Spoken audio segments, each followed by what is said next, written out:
जब कर्ण ने कृष्ण से पूछा कि उनकी गलती क्या है, कर्ण ने कृष्ण से पूछा, मेरे जन्म के साथ ही मेरी माँ ने मुझे छोड़ दिया।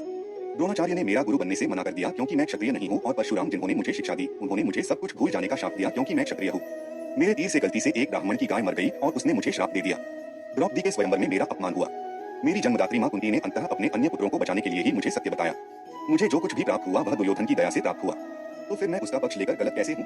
कृष्ण ने कहा, कर्ण, मेरा जन्म कारावास में हुआ। जन्म लेते ही मैं अपने माता पिता से बिछड़ गया। बचपन से ही तुमने तलवारों तथा रथों का शोर सुना। मैंने केवल गौशाला और गोबर देखा। यहाँ तक कि मेरे चलने से पहले ही मुझे मारने के कई प्रयास किए गए। मैं 16 वर्ष की आयु से ऋषि संदीपनी के गुरुकुल गया। मैंने जिस लड़की से प्रेम किया वह मुझे नहीं मिली, बल्कि मैंने उन लड़कियों से शादी की जो मुझे चाहती थी या जिन्हें मैंने बचाया था। मैं अपने समुदाय को जरासंध से बचाने के लिए मथुरा से द्वारका आया और रणछोड़ कहलाया।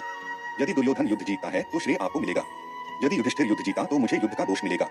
एक बात याद रखना, कर्ण, जीवन किसी के लिए भी सरल नहीं है, किंतु जीवन की कठिनाइयां आपको अधर्म के मार्ग पर चलने का अधिकार नहीं देती है।